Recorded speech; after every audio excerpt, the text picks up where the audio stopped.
Oke guys, balik lagi sama Kak Tisha di sini. Nah, hari ini kita akan membahas tentang soal sosiologi SIMAK UI tahun 2017. Nah, biar gak lama-lama lagi, kita bahas dulu ya. Mulai dari nomor 1. Nomor 1.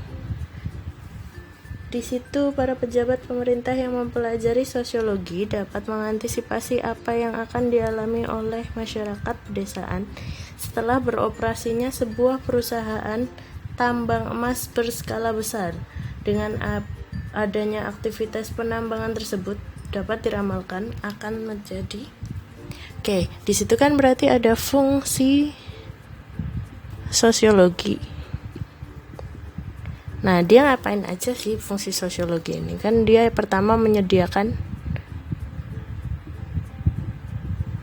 data ya. Yang kedua dia solusi masalah. Nah, yang ketiga penentu kebijakan kan. Nah, kalau di situ kan berarti dia mengantisipasi apa yang akan dialami. Nah, berarti rencananya itu bakal gimana sih kayak gitu kan. Nah, kalau misalnya nih jawabannya yang A, berarti itu peningkatan kesejahteraan. Sebenarnya itu bukan apa yang akan diramalkan kayak gitu kan ya. Nah, yang akan diramalkan sebenarnya adanya masalah yang terjadi. Masalah yang terjadi disebabkan oleh apa sih? Perubahan sosial. Berarti jawabannya yang E, karena ketidaksiapan masyarakat. Kita lanjut ke nomor 2. Nomor 2 di situ pertanyaannya, bila para warga pengguna jalan mematuhi lampu lalu lintas yang bermakna tertentu untuk warna merah, kuning, dan hijau, akan muncul ketertiban. Secara sosiologis, fenomena ini dijelaskan dengan menggunakan perspektif. Nah, kemarin kan udah pernah kakak bahas ya yang di pembahasan 2016. Kalau yang pertama, struktural fungsional.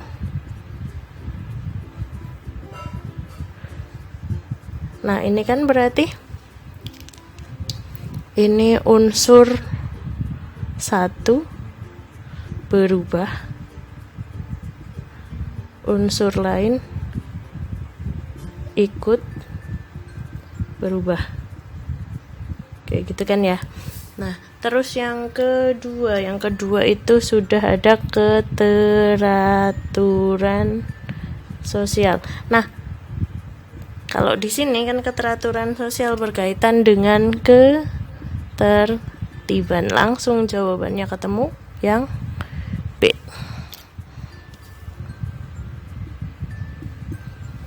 Oke. Nah, untuk yang interaksionisme simbolik atau yang C, interaksionisme simbolik. Nah, ini kan berarti interaksi dengan simbol. Nah, kalau di manusia sendiri, contohnya adalah bahasa, kayak gitu. Nah, untuk konflik sama sanksi sosial tidak perlu kakak jelaskan ya. Nomor berikutnya, nomor 3. Nomor 3 di situ ada pertanyaan, merebaknya restoran dari luar Indonesia seperti McDonald, Burger King, Kentucky Fried Chicken, dan Starbucks di kota-kota besar di Indonesia menandakan bahwa masyarakat perkotaan secara budaya telah terpapar dengan kalau di situ sebenarnya kan kayak McD, terus ada Starbucks dan lain-lain. Ini kan akibat dari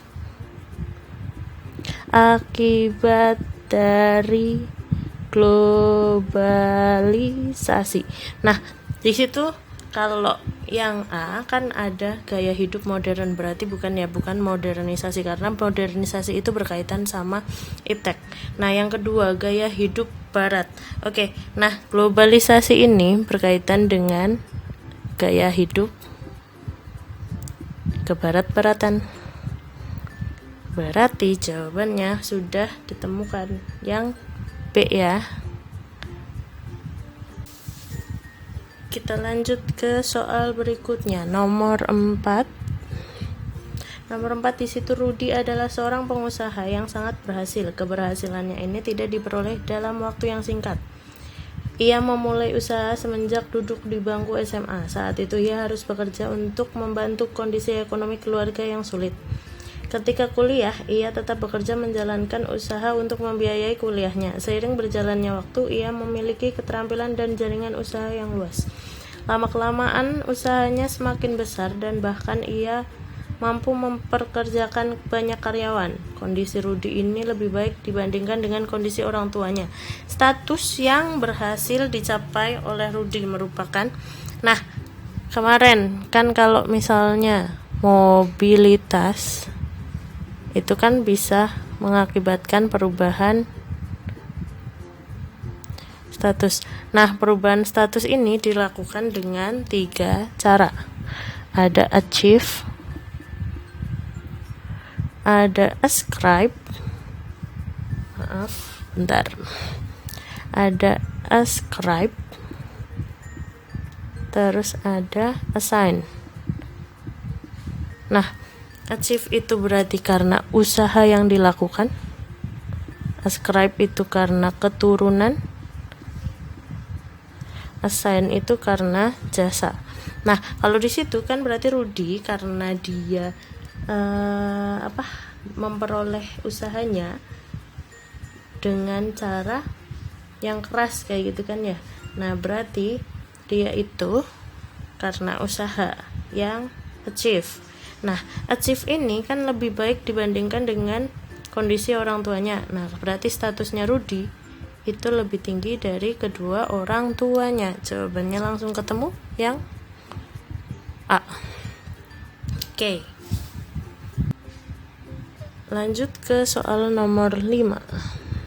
Nomor 5 di situ, berdasarkan penelitian stratifikasi masyarakat Jakarta tahun 90-an, menteri merupakan pekerjaan yang berada pada strata lapisan tinggi. Hal ini disebabkan seorang menteri memiliki kekuasaan dan pengaruh yang besar dalam pemerintah. Dalam hal ini, bentuk stratifikasi sosial yang paling tepat untuk seorang menteri adalah stratifikasi sosial berdasarkan kriteria. Oke, di situ kan kemarin kita sudah bahas dasar stratifikasi, ada PK3. Nah, ini ada pendidikan, kekayaan, kehormatan, keturunan. Nah, kalau di situ kan dia di pemerintahan. Nah, otomatis dia karena kehormatan atau kekuasaan.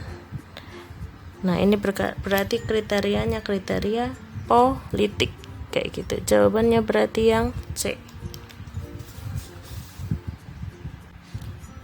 Kita lanjut ke nomor 6. Nomor 6 di situ, Sri adalah seorang perempuan dari suku Jawa, lulusan SMP dan bekerja di perusahaan yang menekankan pentingnya status akademis. Ia telah bekerja di perusahaan itu cukup lama, yaitu sekitar 8 tahun, namun ia tidak juga mengalami kenaikan pangkat sejak pertama masuk ke perusahaan itu.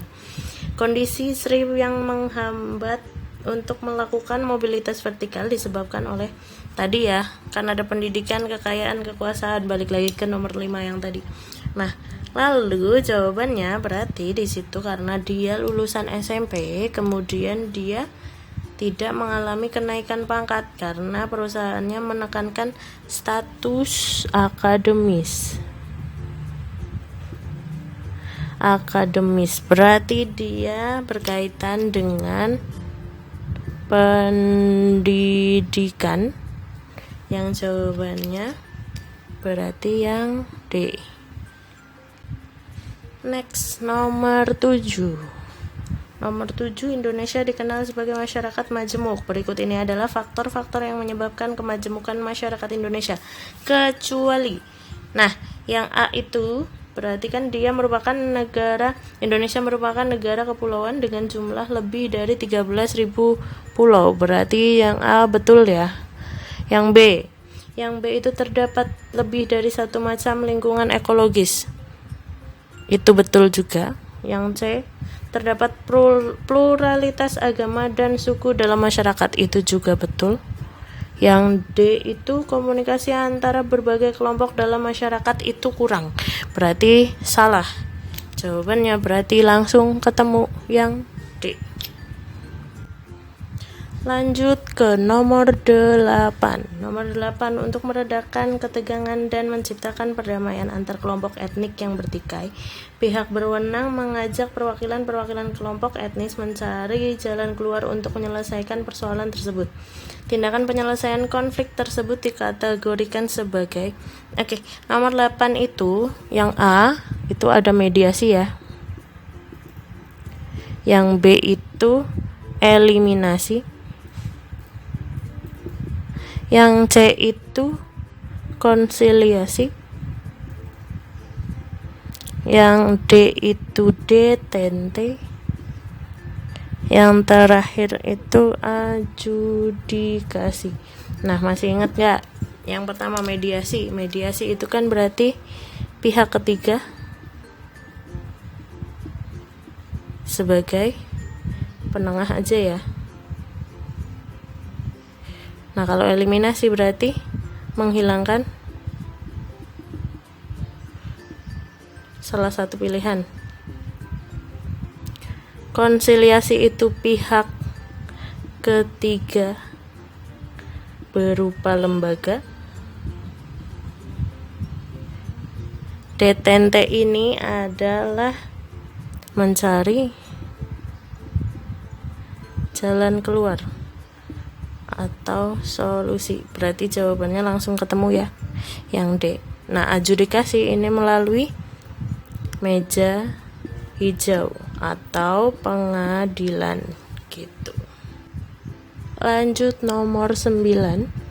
Nomor 9 itu proses modernisasi yang terjadi di Indonesia telah membawa dampak yang cukup signifikan pada kualitas hidup masyarakat, seperti pemanfaatan listrik dan kendaraan bermotor yang telah mendorong mobilitas orang dan barang dengan sangat dinamis. Namun tidak semua masyarakat di Indonesia berkenan mengikuti arus perubahan tersebut. Misalnya, masyarakat Baduy Dalam masih tetap bertahan untuk tidak menggunakan listrik dan tidak mengendarai kendaraan bermotor. Keengganan masyarakat Baduy Dalam untuk menerima perubahan tersebut disebabkan oleh jadi kakak pernah ke Baduy Dalam. Mereka tidak mau mengikuti aturan pemerintah karena mereka itu takut tradisinya akan hilang. Nah, karena bagi mereka pendidikan kemudian listrik itu berkaitan dengan yang diperkenalkan oleh bangsa barat kayak gitu. Nah, berarti kalau di situ langsung ketemu ya jawabannya, karena mereka takut hilangnya tradisi dan budaya. Berarti jawabannya yang B. Next lanjut ke nomor 10. Nomor 10 itu ada pernyataan 1 dan pernyataan 2. Yang pernyataan 1 itu kan dalam penelitian kualitatif salah satu teknik pengumpulan data bisa dilakukan melalui wawancara mendalam. Kalau kualitatif ini biasanya dia ada wawancara sama yang kedua ada observasi. Nah, berarti kalau di situ wawancara mendalam betul ya. Ini betul. P2-nya teknik pengumpulan data dengan wawancara mendalam dilakukan dengan bertanya kepada responden dengan menggunakan kuesioner. Kalau kuesioner itu kan berarti bukan wawancara. Kayak gitu. Berarti jawabannya yang kedua itu salah. Benar disalahin berarti curang atau C. Next, lanjut ke nomor 11. Nomor 11 pernyataan 1 pernyataan 2 lagi ya. P1 P2. P1-nya sebelum menduduki jabatan kepala sekolah, seorang calon kepala sekolah diwajibkan mengikuti pendidikan dan penelitian mengenai kepemimpinan dan manajemen sekolah. Pendidikan dan pelatihan bagi calon kepala sekolah dikategorikan sebagai sosialisasi antipatoris. Oke, antipatoris ini dilakukan agar individu siap dengan status barunya. Oke, berarti kalau antipatoris berarti ini jawabannya betul ya. Pernyataan keduanya, sosialisasi antipatoris bertujuan untuk mempersiapkan individu ketika mengalami perubahan status, berarti betul juga. Nah, kalau ini berarti benar-benar berhubungan ya, ada kaitannya di antara keduanya, berarti jawabannya yang A. Oke, lanjut ke nomor 12. Nomor 12 itu pernyataan 1 dan pernyataan 2. Oke, pernyataan satunya itu sudah pernah kakak jelaskan. Jadi sistem sosial pada suatu masyarakat memiliki perbedaan bila dibandingkan dengan sistem organisme biologis. Nah, kemarin kan kalau sistem organisme biologis itu sama aja kayak teori fungsional kayak gitu kan ya. Kalau salah satu unsurnya rusak, berarti unsur lain juga ikut rusak kayak gitu kan ya. Berarti kalau di situ ada perbedaan, jawabannya salah ya.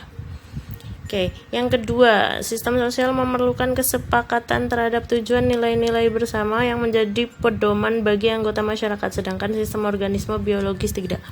Ini salah juga, jadi salah jawabannya E.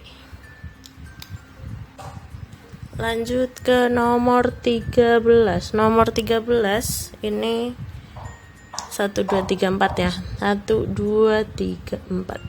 Oke, nah pernyataannya itu menurut Summer, adanya permusuhan atau konflik antar kelompok memunculkan fenomena berupa in-group dan out-group. Yang merupakan perwujudan in-group dalam kelompok sosial adalah in-group kan berarti perasaan senasib, sepenanggungan.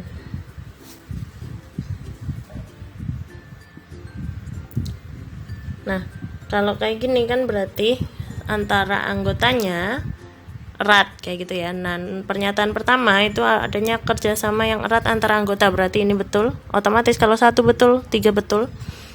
Kesetiaan yang tinggi antara anggota kelompok. Nah, lanjut nomor 2. Nomor 2 itu persahabatan yang erat, berarti betul juga ya. Lanjut nomor 4, meningkatkan perasaan etnosentrisme. Etnosentrisme berarti menilai budaya lain dengan tolak ukur budaya sendiri. Nah, ini berarti bukan, ini perasaan yang tumbuh karena adanya out group, berarti ini jawabannya salah. Nah, berarti jawabannya 1, 2, 3 yang A ya. Kita lanjut ke nomor 14. Nomor 14 itu 1, 2, 3, 4, 5 lagi. Salah kan? Oke, kita lanjut ke nomor 14. Nomor 14 itu pernyataan 1, 2, 3, 4 lagi. Oke, yang pernyataannya keluarga berfungsi untuk mengatur hubungan antar jenis agar tidak terjadi perselisihan. Sekolah berfungsi mensosialisasikan nilai-nilai, serta pemerintah berfungsi mengatur dan melindungi masyarakat. Sebagai institusi, fungsi ketiga institusi tersebut yang dikategorikan setipe adalah kita lihat nomor 1 berfungsi memelihara ketertiban masyarakat. Semua lembaga itu pasti berfungsi untuk memelihara ketertiban masyarakat. Berarti pernyataan 1 itu betul, otomatis pernyataan 3 betul ya. Melakukan pemenuhan nilai yang mendasar karena tujuan lembaga adalah mensosialisasi. Kayak gitu kan ya. Terus yang kedua itu memenuhi nilai kreasi atau keindahan. Tidak semuanya, berarti jawabannya salah. Otomatis nomor 4 juga ikut salah, berarti jawabannya yang B. kita lanjut ke nomor terakhir, nomor 15. Nomor 15 itu 1, 2, 3, 4 lagi. Oke. Beberapa pelajar SMU melakukan aksi coret-coret fasilitas umum ketika merayakan kelulusannya. Tindakan mereka dikategorikan sebagai tipe perilaku menyimpang. Oke. Nah, di situ yang pertama, dia sekunder. Sekunder berarti tidak ditoleransi. Kemudian yang kedua primer, itu berarti masih ditoleransi. Yang ketiga individual. Yang keempat kelompok. Oke, siswa SMU berarti mencoret-coret masih diperbolehkan, kayak gitu kan ya, masih ditoleransi. Berarti jawabannya 2 langsung. Kemudian 4 karena dia berkelompok. Berarti jawabannya 2 dan 4 C. Oke, selesai pembahasan nomor 1 sampai 15 soal SIMAK UI tahun 2017. Nah, kurang lebihnya kakak mohon maaf jika ada salah-salah kata. Nanti kita akan ketemu di sesi berikutnya. See you and bye-bye.